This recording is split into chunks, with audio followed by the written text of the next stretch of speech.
Well, it was August 2015, rather early in the morning before church, and all of a sudden, a thought hit me.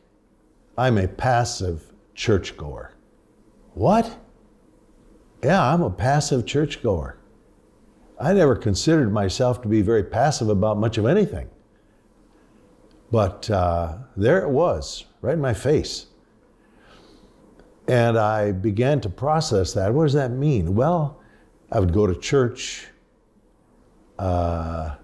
Sometimes I would check out who's the speaker going to be, so I sort of prepare myself. Am I going to like this or not? I'd sing the songs. Some of the songs I like better than others.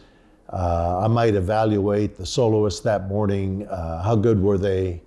Did I really like the orchestra? Then it would get to the preacher. Is the person interesting? Have they dissected the scriptures properly? All kinds of stuff like that. And I was faced with the fact that oftentimes I would go to church, probably usually, with a set of expectations that it be something that I like. And I decided that morning, this is not going to happen anymore. So I came up with 3 prayers. I think God actually gave them to me. Number 1, I pray before I go to church that God will give me one thing from a song that I can act on before the day is out. God will give me one thing from the sermon, no matter who's speaking, that I can act on before the day is out. And then this 3rd thing came to me, that God will give me one person to encourage, especially somebody I normally don't talk with.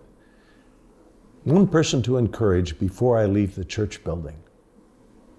Do you know that since that August morning before church of 2015, when I pray those prayers, I have never had a church service that was not fulfilling. Occasionally, I'll catch myself in the middle of the service, maybe during the sermon.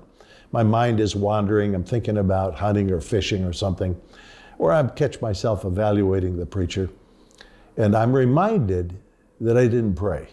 And so I'll drop into the prayer for the preacher, and also that God will give me something that will be helpful to me for my life.